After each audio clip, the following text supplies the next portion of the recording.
All right, so we're back coming from sunny Sydney. As you guys can see, we've got lucky enough to have founder and creative director Lewi Brown from Earls Collection. So yeah, it's awesome to have you on, and I guess just give people a quick intro to who you are.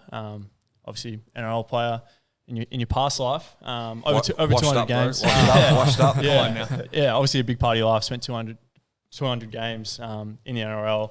NZ Warriors, Penrith, Manly, and then obviously represented your country. So that was a big part of who you are, but now changed lanes and, killing the fashion game with Earls, and one of the biggest, I guess you'd say, up-and-coming streetwear brands coming around in Australia. So pleasure to have you on. Thanks for having me, boys. When Tommy reached out, I just felt like the timing was really right to come on, and having you boys down here in Sydney and seeing what you guys are starting to develop, it's really inspiring. And just a small town kid from a small town in New Zealand called Christchurch. Born there, raised by a single mum. Got an older sister, so was raised by two women. So kind of have that feminine side to me, that kind of emotional side.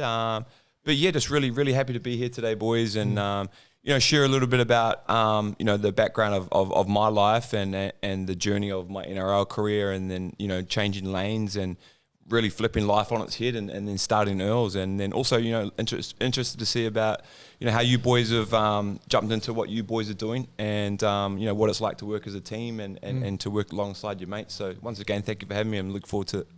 No, of course, man. We Thanks appreciate your for time. Yeah, so Lewi, I mean, obviously Earls, there seems to be a really deep family connection there with the brand.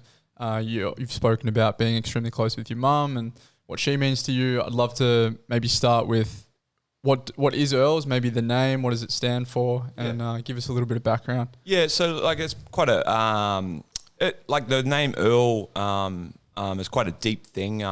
It's a big part of my life, and it actually changed my life, which, funny to say that a name can kind of change your life and realize, what kind of path you're on. But like I mentioned earlier to Tommy, raised with a single mum. I had my dad in my life. We had a okay relationship, but, he was a great guy, but just to be honest, be blunt, he was just a useless dad. And, I think fatherhood probably was a bit too early for him.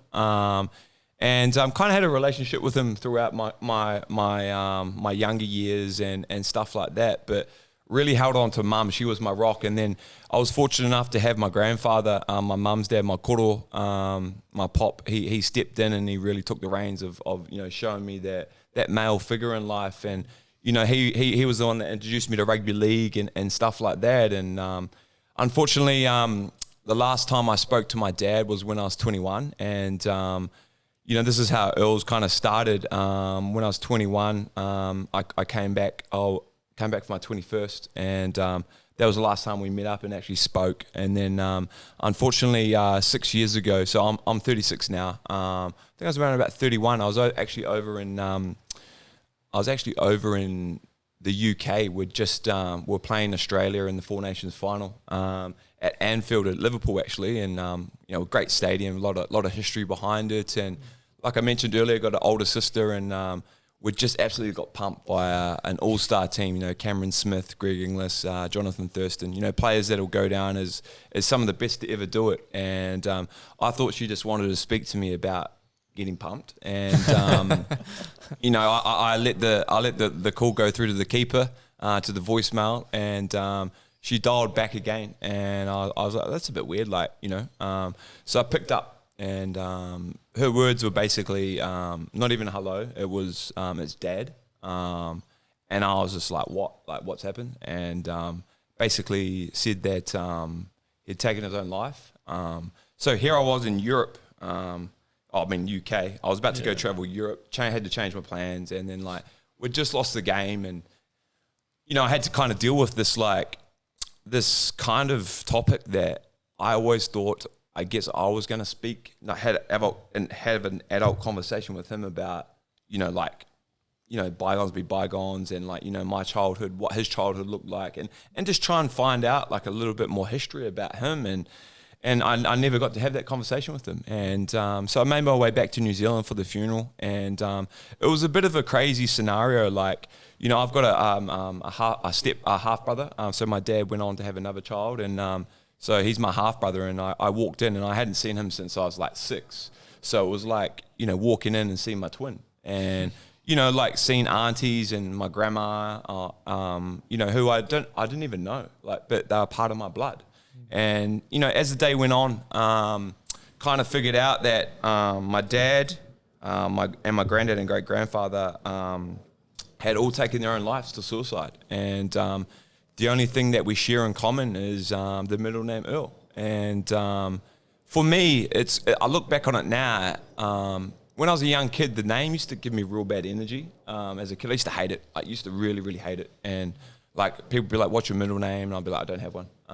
You know, I was always Lewis Brown. Never had a middle name. And then so that's kind of where Earls kind of started and where the name Earl come from. And for me, like, you know, I was never going to pass that on after hearing that stuff and witnessing it myself with my dad with his suicide and the mental health side of it. I just kind of knew that it was time to, like, you know, put a positive swing on it. And, you know, like for me, you know, that time in my life, you know, I was coming back into my career. Had an opportunity to go over to the south of France and play Super League over there, but I just knew heading over there with all my dad's kind of baggage, you know, suicide, you know, mental health, and also realizing, you know, kind of the percentage of retired athletes, what they go through when they retire. Like, I knew, like, going to a non-speaking English country and carrying all this baggage over there with me wasn't going to do me justice, and I was probably going to, you know, you know, as we do as males, we tuck it into a dark hole, and eventually it surfaces. And I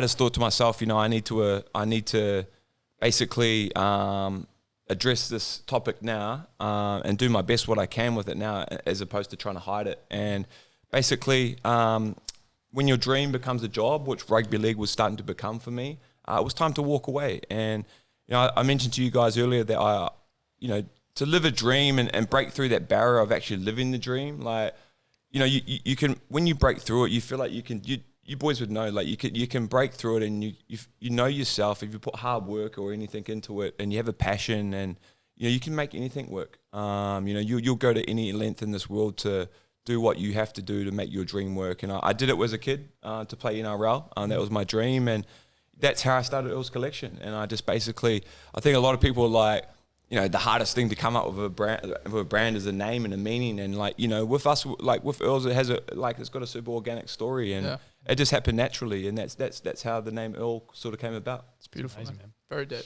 Yeah. So obviously you mentioned a positive swing on the name, and so did that always look like fashion? You know, so there's obviously, if you just retire, there's a few different ways you can go. You're probably still figuring out what that is. Yeah. It becomes your own brand. That's what Earls is. Did you always know that was what it was going to be? I don't know. I was just driving one day, and like, when I first retired, I was lucky enough to pick up a media role over in Australia. They call it Fox Sports. In New Zealand, it's called Sky Sports. And I was lucky enough to pick up a role with them over in Sky Sports over in New Zealand, doing my old club's team, the Warriors home games. And so I was traveling back and forward, and then I started Earls as well.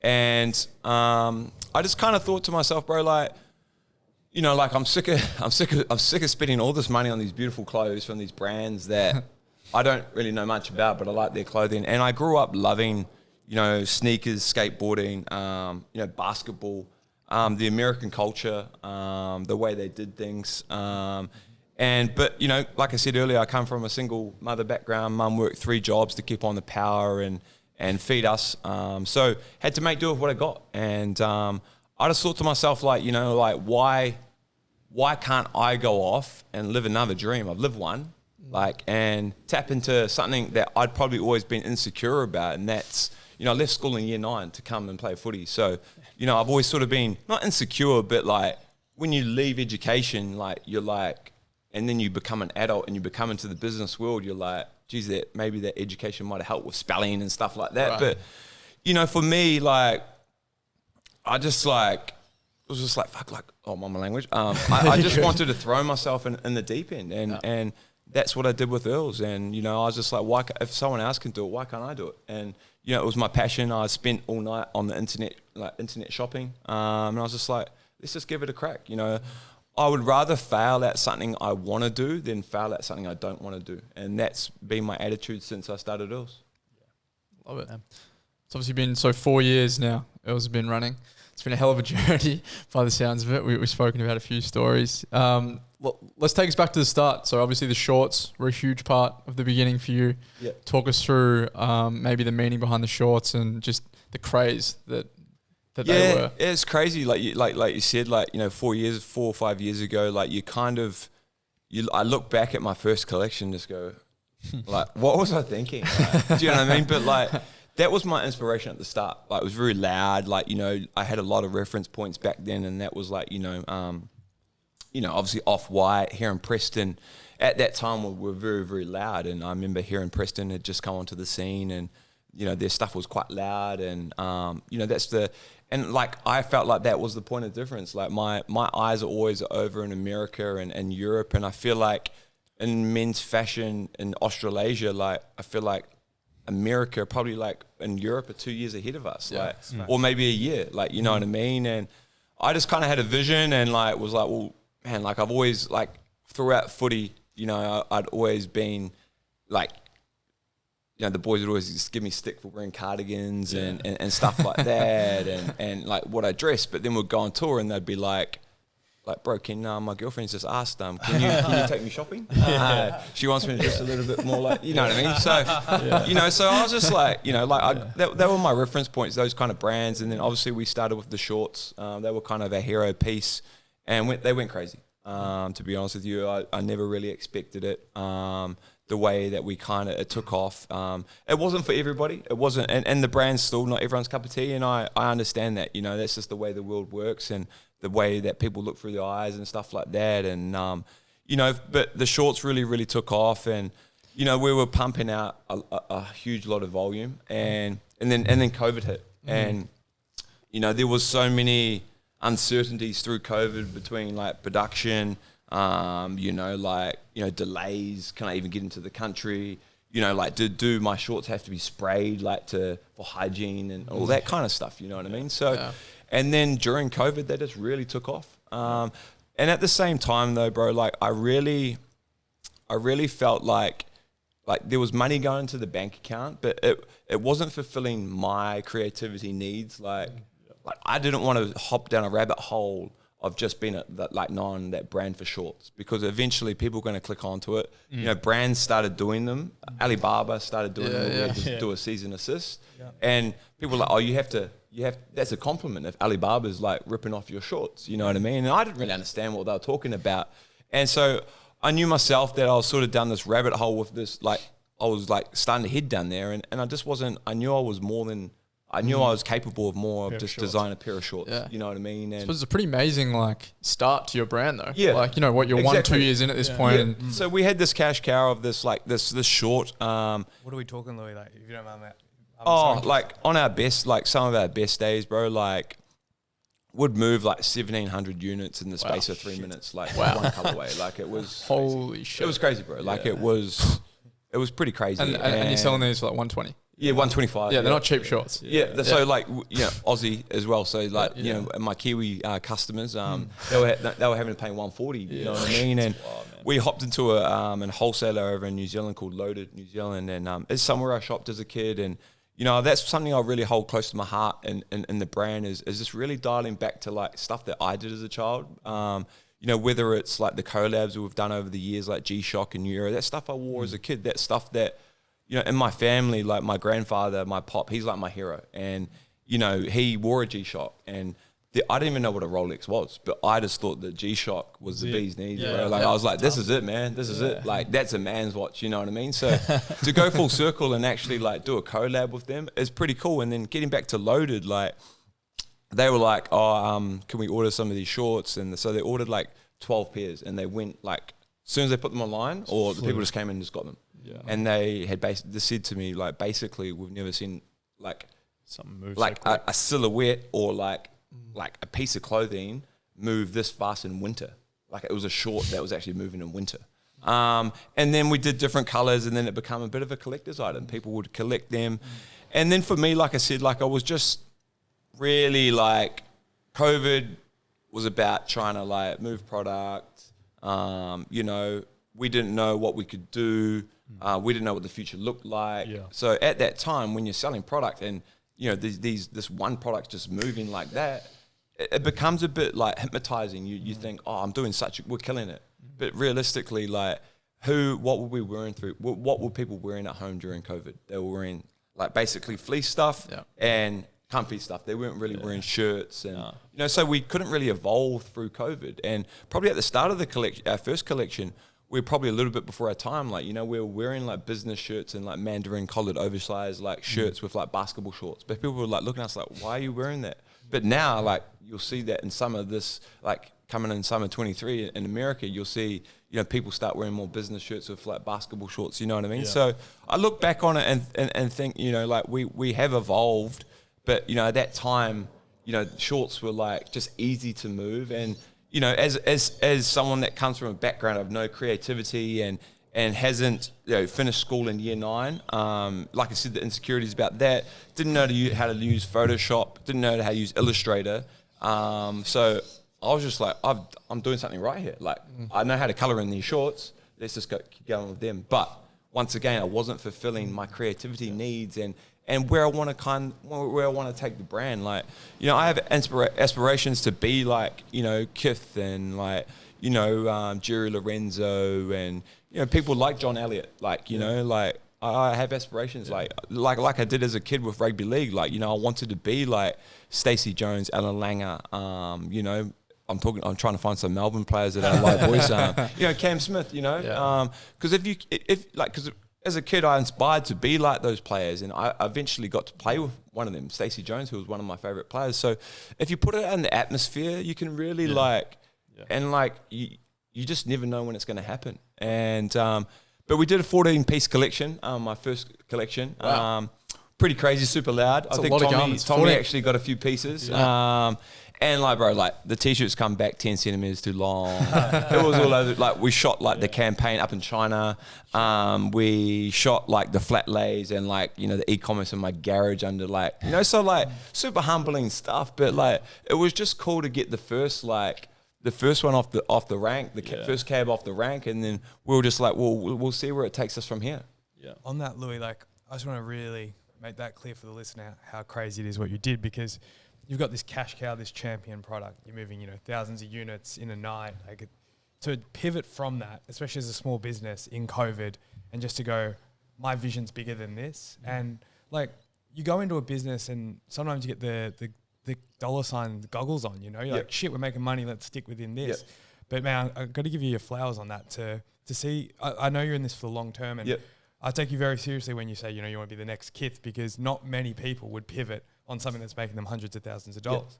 So yeah, I just want to really take the time, and for the listener to know that like, sometimes you got to look beyond what's just making you the money in the short term, because there's no doubt that would saturate your brand. And I remember when I first came into contact with your brand, I just thought of Earls, the shorts brand. But I don't think that anymore. You know, I don't think Earls shorts. I think Earls like that collection, that next shoot. So you've done that. And like, you know, like our biggest, you know, like we're really known like for that, the short, and obviously the short had the massive logo over the front, you know, the NFL Red Zone logo. Shout out the NFL. But, you know, for me, like, I was just like we've slowly phased it out. And don't get me wrong, we'll bring the shorts back. What was that process of phasing it out? It would have been pretty tough. I can imagine. It was, bro. It was really tough. It was kind of, you know, we felt not felt the effects of it, but like, you know, like it was a main staple of our brand, you know, and you know, to take that away and take the risk of getting rid of this like cash cow that like can really take you forward like money wise, but like I was just gonna like rabbit hole the brand, and unfortunately you can't wear Earls shorts. Well, I'm sure there's a few people who've tried to nightclubs. You can't wear them out for dinner, you know. And Earls as the brand is more than that. You know what I mean? So we took away the shorts, and I thought to myself, let's bring back the logo, which people know, in more of an elevated kind of way. Let's kind of dismiss it for a little bit and bring it back. And where we presented it now in like a very nice crop knit that for our winter. So just trying to bring back things that are part of our foundation, but just trying to elevate them to that next kind of level where people see like know the short like logo, and then they see the knit, but then the new customers see the knit and they're like, whoa, that's a cool font, like, but they don't really know the story behind the actual logo itself. It's cool because I think like it shows, I guess, your drive in the eyes of so many people. You had success with those shorts. Like that's all people could ever want. But I think it comes back to obviously the name and who you are as a person with the brand all being connected, and it's all driven through, I guess, your own personal values. And I guess from our point of view to see what we're trying to do in this lane as well. You can see things in front of you, but it's very easy to get short-sighted, and you want to almost like lift up and just look at, you do want to take one step at a time and make sure you're hitting the right indicators, but at the same time, it's about having the right vision, and I guess for you to believe in that, and then just have the power to pull away, as Jesse said, from something that's, I guess, the gravitational pull of that would have been so strong. It's amazing, man. Thanks, bro. And like we still get a lot of people now like, DMing us like, hey, like, can we wear the shorts out, dog? But for me, I go back to my rugby league career. Like, I was a utility. That was my position, and that doesn't mean that I specialized in one position. That means I specialized in 10 positions, or like. There's people out there going, bro, you only played 4 positions. But like I played, I think, everywhere on the field except fullback. So for me, I kind of use that. Like I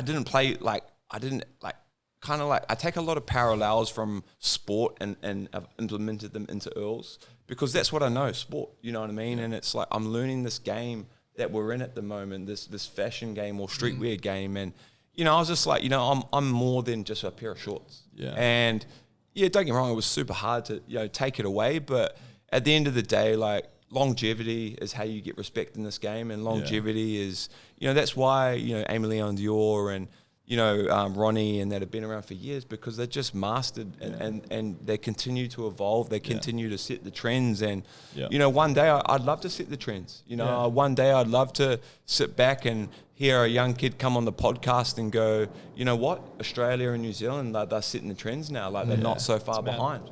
Similar to what you were saying last night, at dinner you were talking about reference points, and forever felt like you were always following other people's reference points. But now you're, why can't I be the reference point for others to follow? Which is I like, obviously with a new brand, what I've really learned is like, like you're not, like I said earlier, you're not gonna like please everybody. Like you're not gonna be everyone's cup of tea. And for me, I had to learn that and I had to adjust to that. And like it was the first time I'd really put something out there, like a piece of art, and put it out into the atmosphere and stuff like that, and then you do a photo shoot and people are like, oh, it looks like blah, blah, blah. It looks like Amy Lone Dior, it looks like this. And like as a new brand, like people who with new brands out there, everyone has reference points. And I kind of, like you get comments on your page, oh, like you guys are just like, they'll tag like Teddy in there and like Ronnie, oh, you're just copying these guys. And it's cool. Like I understand, like you look across some of our ranges and there is reference points of like, brands, but that's where you draw inspiration from. As there is with anyone's brand. If you go back, even if you go back to like, a basketball player, like you boys that have big background, like there's players that like as a young kid, you model your game off the professionals. Correct. Like, and you want to take aspects of their game, their skills, their strengths, and you want to implement them into your skill set. You know what I mean? So for me at the start, like it was like that because you're a new brand. You're looking for like, like that kind of guidance. Guidance, bro. And but like, the last shoot we did just for like recently for our stuff that we're releasing on Thursday, our part of the family range. I was just like, damn, like I looked at the photo, I was just like, you can't see a reference point here. Like you can actually look at the photos and be like, the imagery that my good friend Matt Nielsen did, like you can actually look at it and be like, there is no reference point. Where did they get like their inspiration for the shoot from? And I think that's just a really cool thing, like to be able to do, to finally have our own reference point and create our own kind of like creative side and our own kind of vibe. And, you know, like we spoke last night about my favorite brands, and like, you know, the recipe of all my favorite brands have basically, we put them in a pot, and that's what Earls has become. And like, you know, some of my favorite brands are like two different ends of the spectrum. Yeah. You know what I mean? And I think it's important to have that point of difference. And, you know, when you start to have your own reference point, then, you know, you're having that point of difference. Yeah. Facts. How do you go about designing product now? Is it what Louis Brown likes to wear? Is it a mix between maybe your customers over the years and Louis Brown? Or yeah, that's a real good question, bro. You know, over the time, you know, like I kind of wanted to cater to my customers, and, you know, to go from the shorts into like business shirts and like oversized woolen pants, like you kind of have to take it quite slow to actually evolve to get to there, because you don't want to all of a sudden have these crazy loud shorts and these crazy loud t-shirts, and then all of a sudden like your next collection's like basics, like you've stripped it right back, you've got no branding, and like the custom you've drawn through is into the branding. And unfortunately for a new brand, like people want to wear the brand and they want to walk down the street and see the name on it somewhere. Like they want validation for what they've just purchased. So it had to evolve slowly. And now my attitude just behind the brand is like, man, like I've got my own brand. Like I'm just going to make stuff I want to wear. And like, let that be the guidance. Like, you know, people can like look at what I'm wearing, and like, cause like, what's the point in working and having your own business? Like, it's like having a restaurant and you don't want to eat from it. You know? Of course I shop other brands. I really do. But you're going to eat at that restaurant a lot. You know what I mean? And now, like over the last year, I'm really, really proud about where our product has got and how we're evolving. And now, like, I wear Earls like head to toe, bottom, like every day now. And, you know, something I'm really proud of, like, because as you would know, like you sit on a product for so long, and by the time that you release it, you're like, I don't think the people are gonna like, because you're over it. You see it every day. You know what I mean? And so, but to be able to now, you know, have that attitude of let's just have fun and let's create stuff that we want to wear, and like, you know, like slowly evolve that way. So just kind of have that mindset towards the day, bro. Louis, I'm interested to talk about, you know, I think in business, especially small businesses, it's almost like a personal development journey for you. You've been going through a lot lately, and it's a tough one, right? Because when you run a small business, you are the business. So if Louis Brown's sick, the business is sick. Yeah. So tell us a little bit about that and how you've been dealing with those pressures. Yeah, I'll be honest with you, like, sheesh, got me a bit choked up then, bro. The last 10 months of my life have been like some of the hardest times I've really been going through. Like I said earlier, my pop, he was like my hero, and he was the one that took me to rugby league.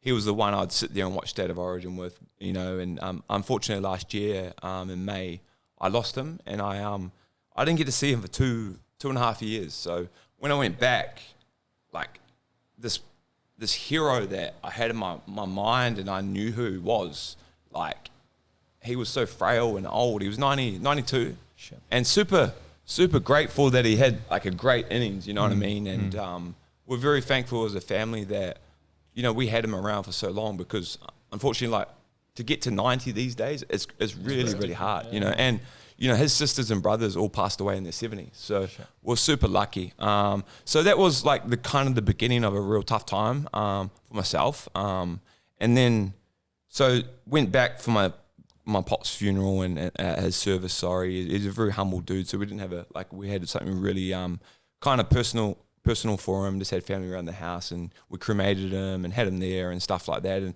it was just about trying to pick up my nana, you know what I mean? And really, you know, really look after her. And then unfortunately, 2 months later, or a month and a half later, one of my good friends, Eliza, and she also worked at Earls for the last year and a half. Something really tragic happened to her. Unfortunately, she got murdered last year, her and her dad and the dog and her dog. You know, once again, like as a small business, like you're saying, Jess, like, you know, we had 3 other people working there at the time, and as a small business, you boys would know you become family. Like, and I'm massive on family, and you know, my family's family, but then my Earls family is my second family, or pretty much the same. You know what I mean? So to lose a good friend like that, and someone that's part of our family at Earls, like it was just super like I can't really explain the feeling, the numbness, and like the confusion why it happened. Like someone that had so much to live for and had so like, you know, it's crazy in life when someone passes away, like especially at that age of like 30 or 31, like how much impact they actually had on people. And that's the sad thing about death is like you only hear about it when they die. Yeah. It's just like, you know, like why can't we as humans be like that while we're still alive? You know what I mean? Like no one really cares about you until you're either famous, you're rich, or you pass away.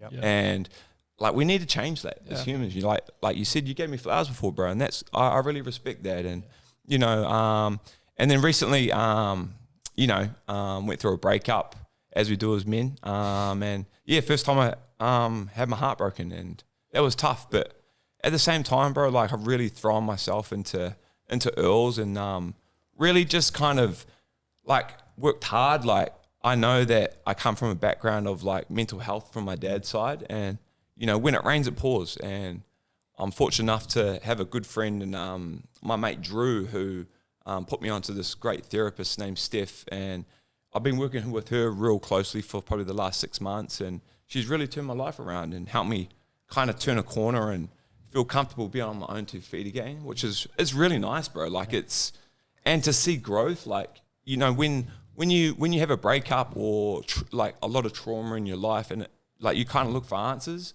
but the answer is yourself. You've got to strip it like right back and just start with yourself. And it's an old cliche saying, like, you can't love anyone until you love yourself. And, you know, unfortunately, like the last 10 months, I haven't loved myself. And probably since I've retired from sport, I haven't loved myself. You know what I mean? Because, you know, I haven't been able to sit there and look in the mirror and say, I'm proud of myself. And I think that's really, really important, is like someone has a small business, you gotta give yourself flowers sometimes as well, you know what I mean? But I'm naturally hard on myself. Like that's a double-edged sword.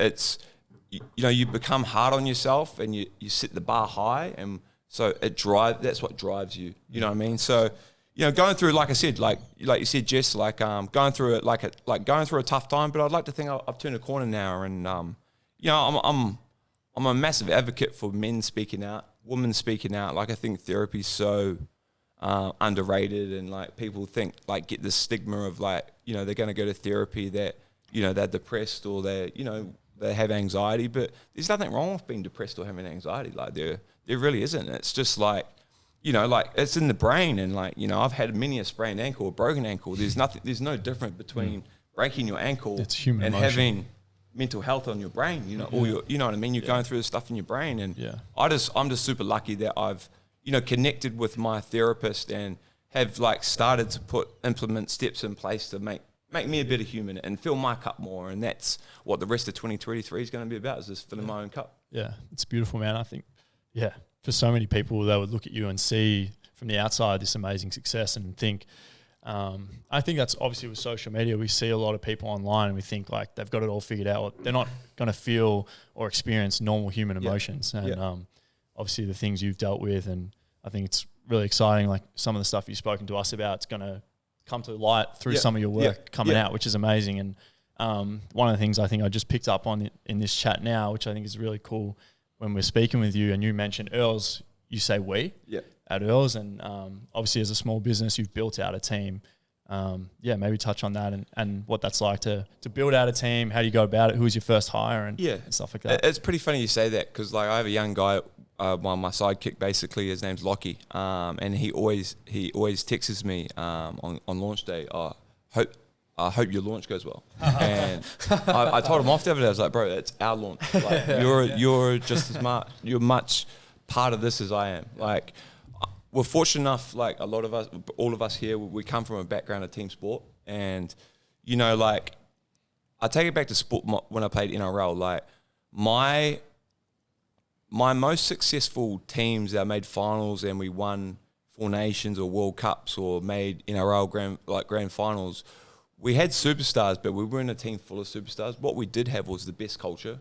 And, you know, culture can be a vast variety of things. And for me, their culture I'd been involved with at the Warriors, with the Kiwis, with Penrith, you know, a lot of it driven by Ivan Cleary. It's somewhere that you want to go each day, where you want to drive to work, you're happy to get there. The clock, you don't not even look at the clock, you're not counting down the hours, you're not surviving the day, but you're just attacking it. And you want to play for each other, you want to play for your coach, you want to celebrate the wins together. And it's just about being happy. And I think for me, like at Earls, like I don't have to reinvent the wheel about what I bring into the brand, because I've been through it before with footy. And so the culture's a massive thing. Like, and people out there might think, oh, how do you instill culture into, like, you know, having 3 employees? But you know, like my first hire, like I've got Kira, who she lives over in New Zealand. She's been there since day one, and she's great. And then my second one was Lockie, who, just like a real cool story, man. Like, found him online on Instagram, and he changes rugby league uniforms, and that's his passion. And I was just like, kind of saw the cross correlation. I was like, oh, maybe if I could get this young kid to, you know, do a brief and see what he comes back with, which I sent out to him, made some contact, and then he hung out with me for a week just to see how we operate, and he's been with me since day one, since then. And, you know, to see him like evolve is not just to see him evolve as a human and in his work and in his passion, but the way he dresses, like his brands that he shops now, like where he goes for dinner, and stuff like that. What's he wearing?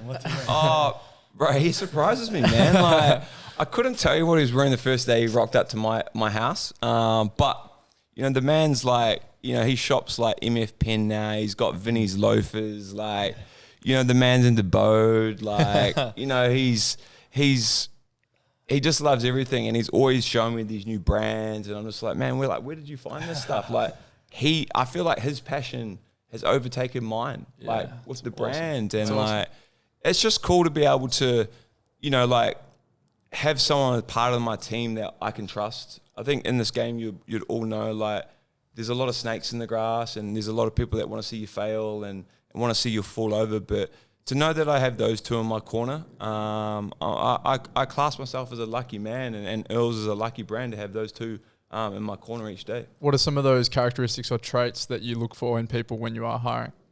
I think for me, bro, just being down to earth, and then just willing to go the extra length for the brand. Like, you know, whether you work from 9 to 5, you know, what I've really tried to implement at Earls is having flexibility. Like, I come from a background of real controlled environment, like you boys have been in, like especially you, Tommy, like with, you know, 48 weeks of the year have been blocked out just for rugby league.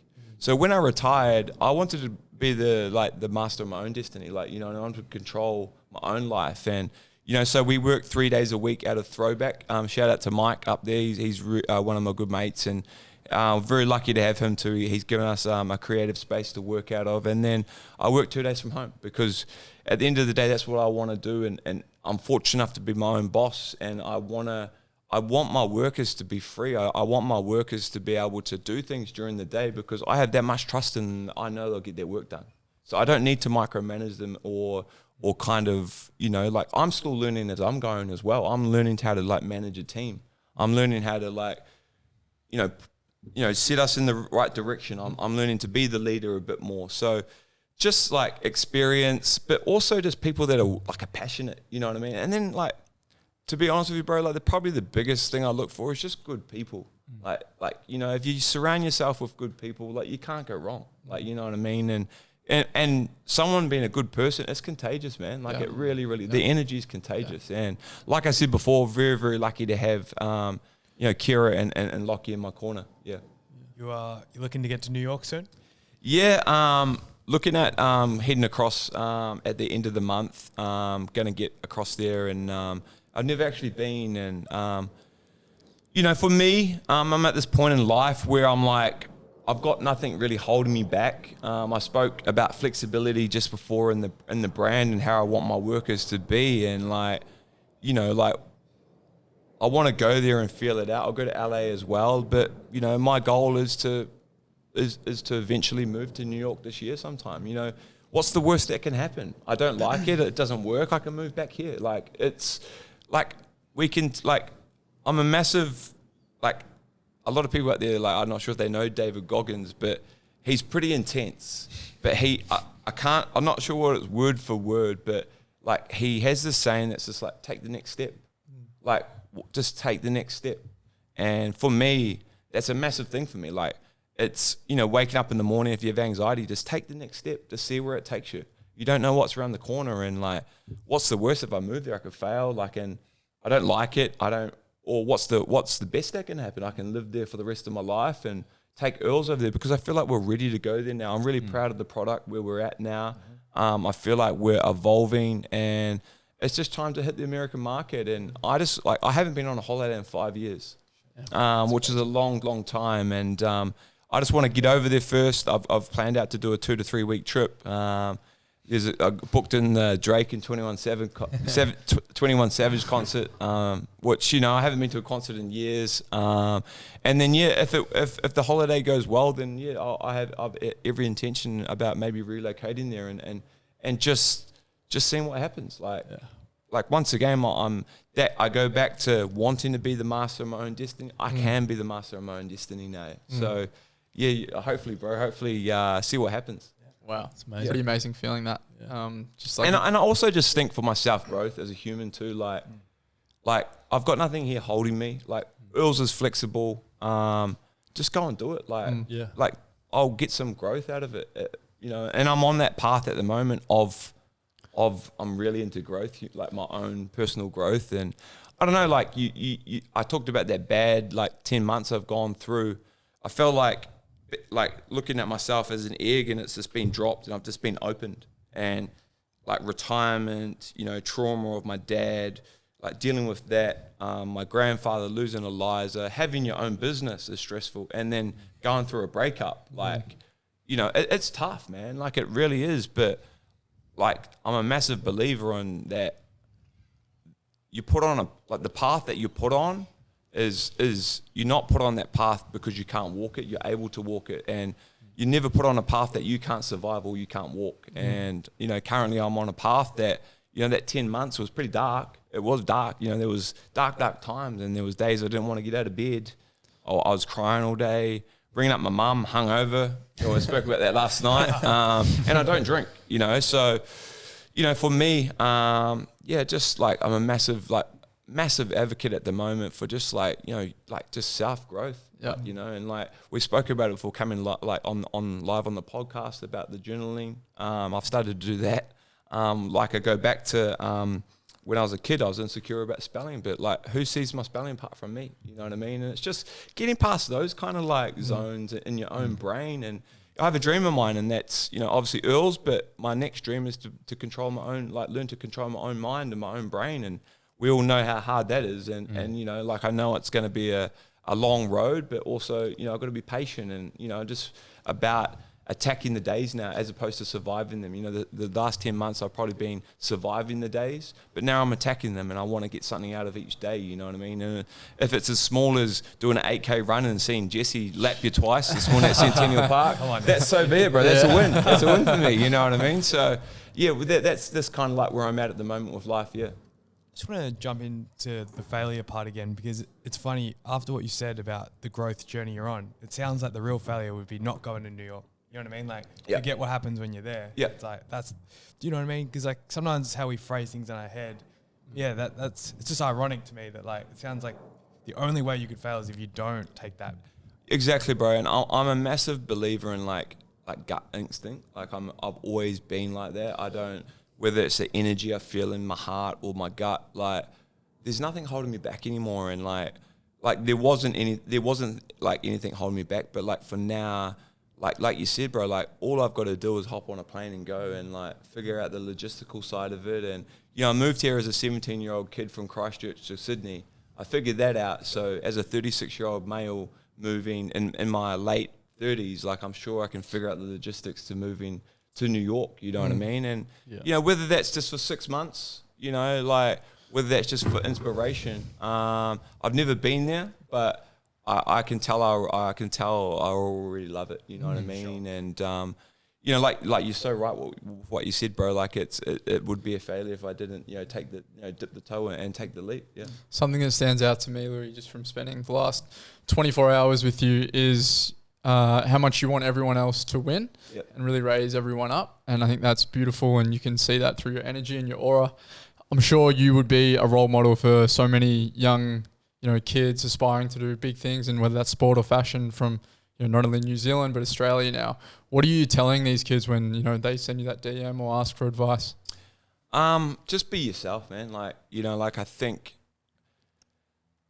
like just being yourself. Follow the passion that you want to do, not what's cool. Not like because a lot of people are from the outside think like having a clothing brand's like slapping on like a design and that's it. But you boys know there's a lot of hats, there's a lot of revolving wheels, there's a lot of stress, man. There is, and like I tell them that they've got to have a point of difference. You do have to have a point of difference and a story, you know, a story that can be told, you know, through your clothing, through your designs, but also like, man, like I said before, like I always say, like I said before,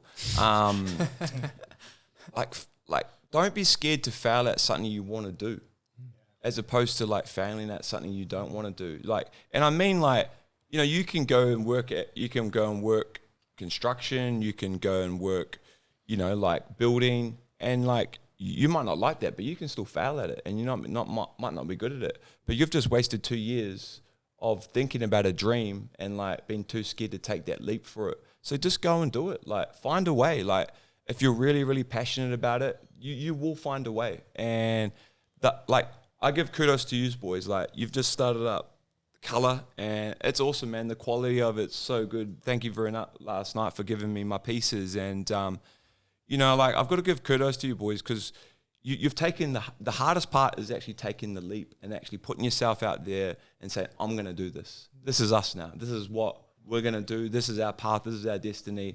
That's the hardest part. And as humans, we're a bit tentative to take that leap, but you got to learn to get comfortable with being uncomfortable. And why do you think that's the hardest part, Lewi? Well, because I feel like as humans, we like that safety net of not having to put ourselves out there. We don't, as humans, we don't want to fail. Like it's naturally, like it's put in us that we don't want to fail. But like when you fail, you can either take it one or two ways. You can either like take it as a downer and think, fuck, like I'm no good, like this isn't for me, or you can take growth and learn from it.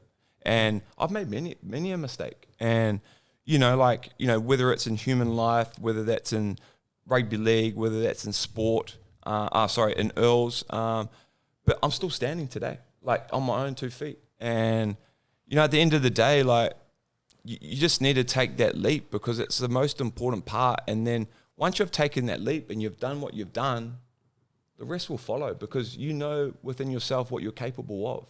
And I just feel like we live in a society today where people are like, I want to do this, and then people are like, oh, don't do that. There's too much risk in it. Like, there's too much risk in it. Like, there's so much risk in life. Like, there's a risk to walk out in front of a car and get hit. Like, do you know what I mean? It's just like, 100%. It's like we've got, like, life's too short, man. Like, life is so short. Yeah. Like, I've kind of had my dad, like, it's taken me a while to realize that too. Like, it's taken me nearly 5 years. Like, my dad took his own life because he couldn't handle life and he had demons.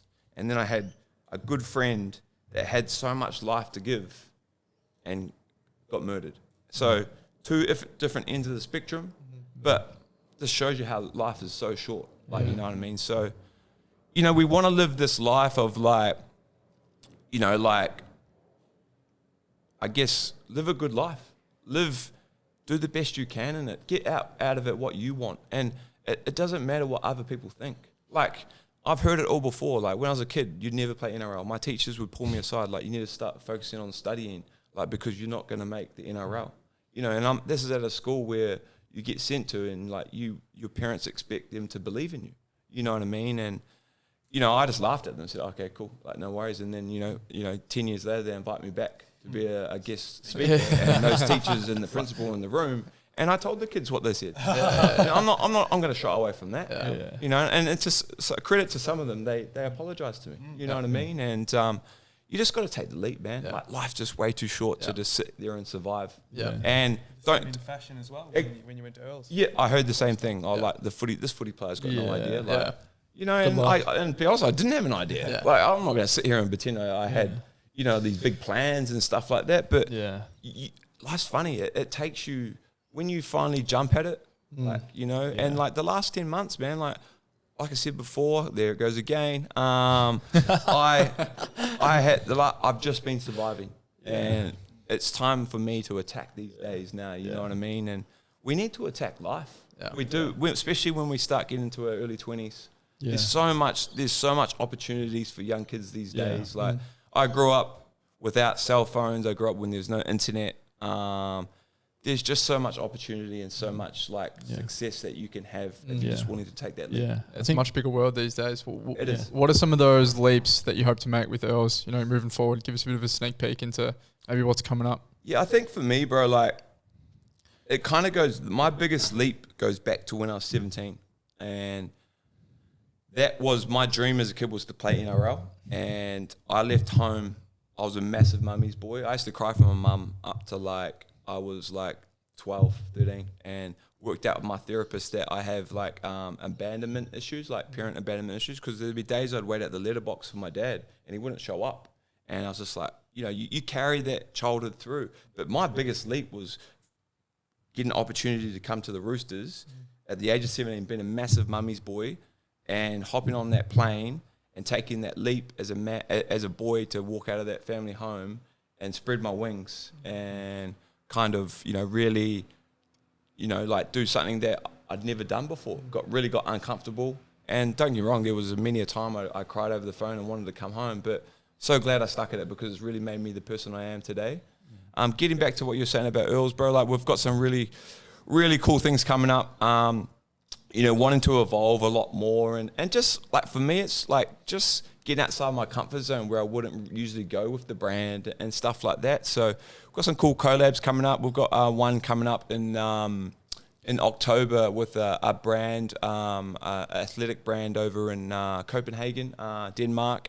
And then also a pretty big one coming out in February. Can't disclose it yet, but yeah, it's something that's got the capabilities of actually changing the landscape of the brand, you know, for the better. And, you know, that's a scary thing, but it's also a very, very humbling thing that, you know, this certain company approached us and actually saw the vision in us. And, you know, sometimes, you know, as a creative, like you kind of don't lean into compliments and stuff like that because I haven't really done anything yet. Like in my eyes, I haven't really done anything yet.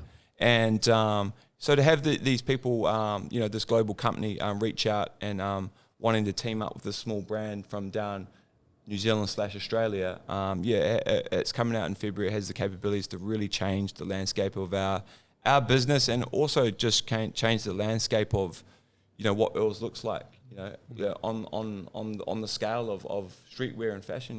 Yeah.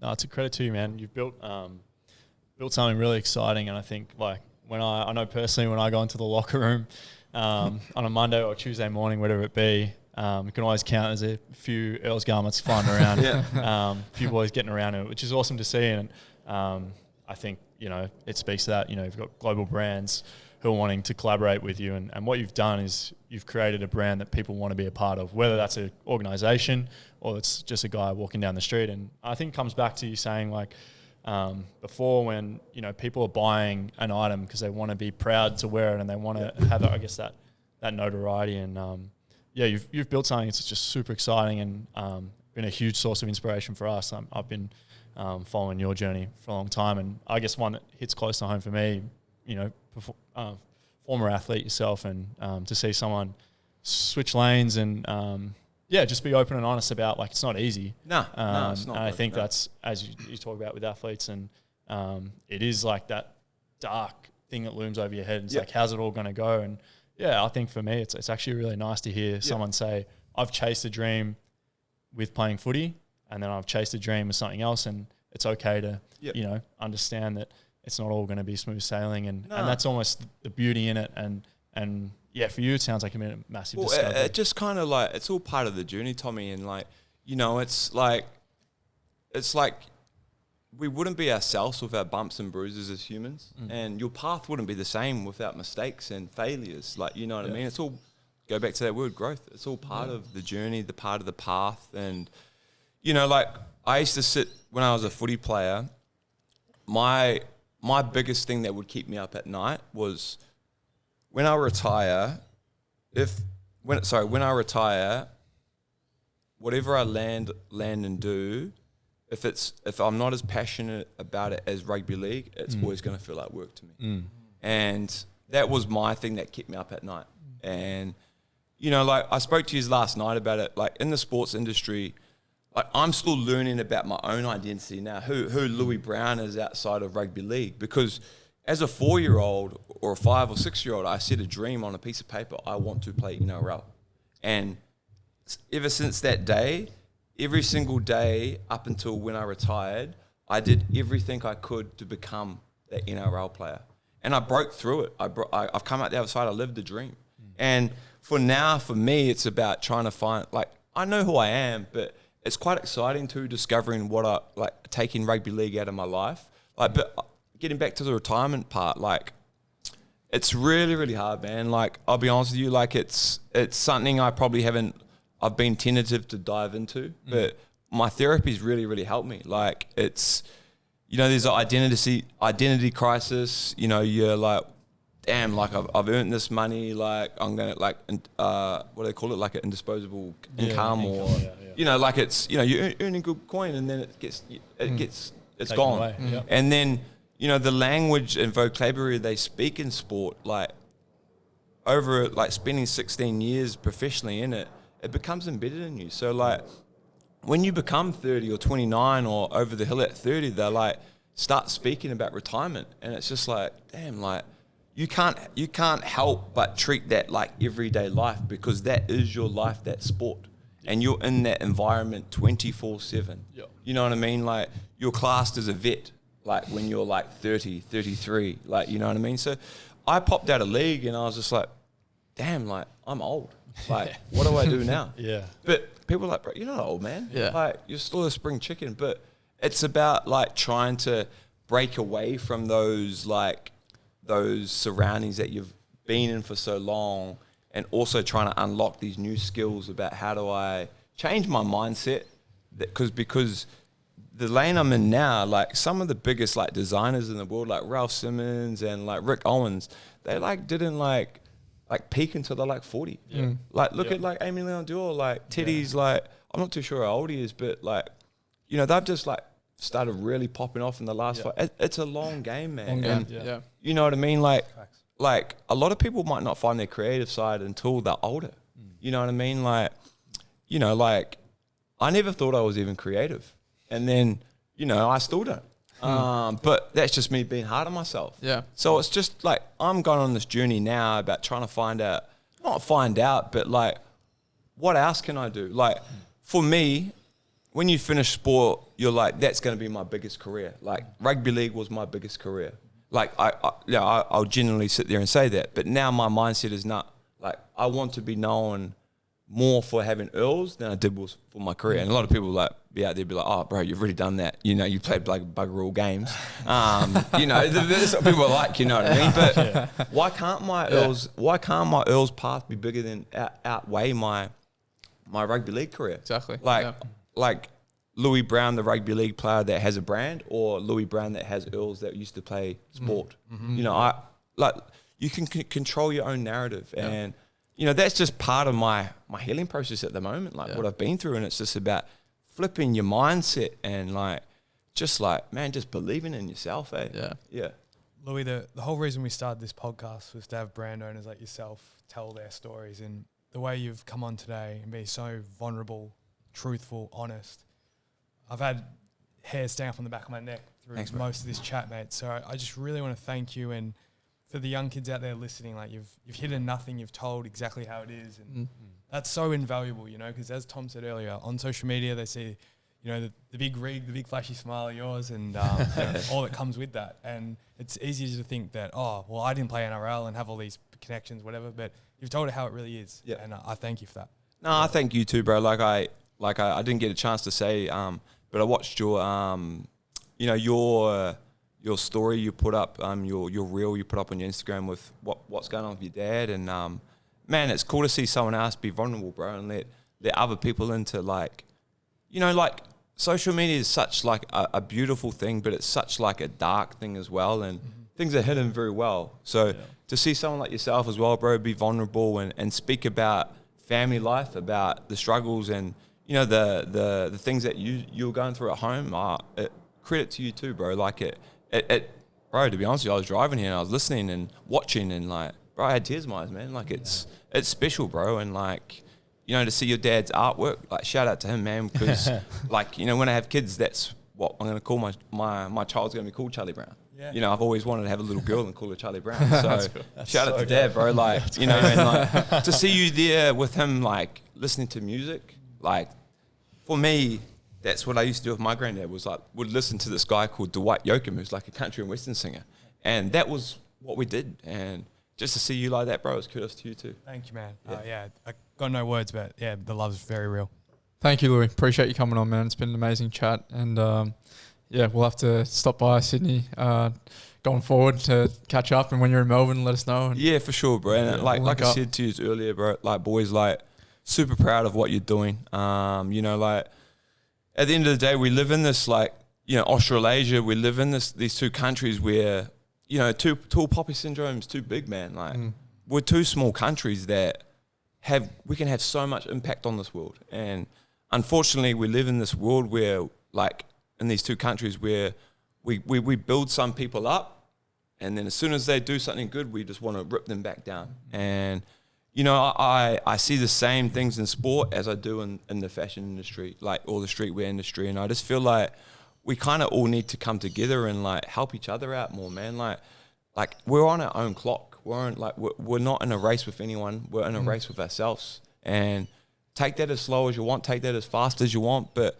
like it's time to like help each other out more and just be good humans, man. Like that's all I want to be, is known as just be like he's a good human.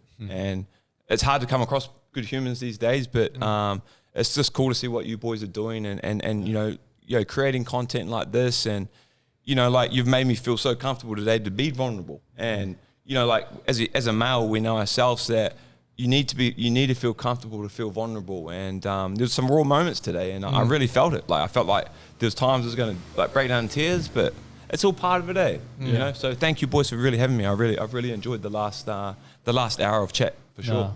Thank you, sure, man. Appreciate it, bro. Thank you.